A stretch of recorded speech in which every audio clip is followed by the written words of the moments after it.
dans le cadre d'un projet global qu'on appelle le projet GROW, qui est financé par le CEDI, le Centre de Recherche pour le Développement International.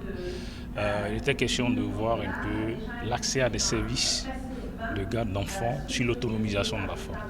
Nous avons essayé d'évaluer l'impact d'un programme communautaire dans deux pays, le Burkina Faso et la Côte d'Ivoire. Et il ressort que l'accès à ce type de service libère les femmes. Ça réduit le temps d'occupation en termes de travail domestique non rémunéré. Et ce temps-là, les femmes l'allouent à d'autres activités productives, notamment l'entrepreneuriat.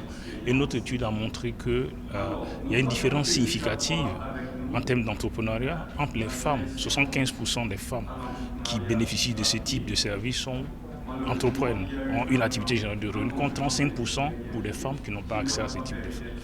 Et le corollaire, c'est qu'il y a une différence significative en termes de revenus. En moyenne, ces femmes qui sont dans ces communautés rurales ou périurbaines limitées ont un niveau de revenus en moyenne beaucoup plus élevé que ces femmes qui ne le sont pas, justement dû au fait de l'occupation par l'entrepreneuriat. Oui, je pense que sur la base de notre travail, ce que nous pouvons suggérer, c'est que de favoriser l'accès à ce type de services, parce que ça libère le potentiel féminin. Voilà. Et donc, il y a plusieurs des travaux qui ont mis en évidence des contraintes d'accès à ce type de services, notamment les contraintes socio-culturelles, culturelles surtout, avec la représentation que l'on se fait de ce type de services. Donc il faut déjà éduquer la population, les sensibiliser.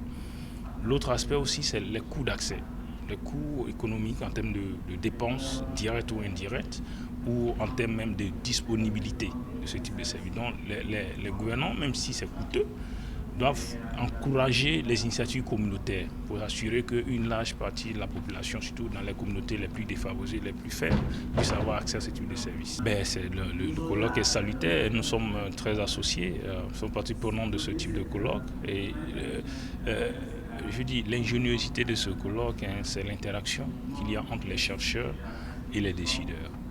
On débat des résultats de ces recherches, on voit un peu le potentiel, comment faire pour nourrir la prise de décision. Et donc c'est tout l'intérêt. Et je pense que le colloque a réuni non seulement les décideurs publics, mais les partenaires au développement, ce qui est très intéressant.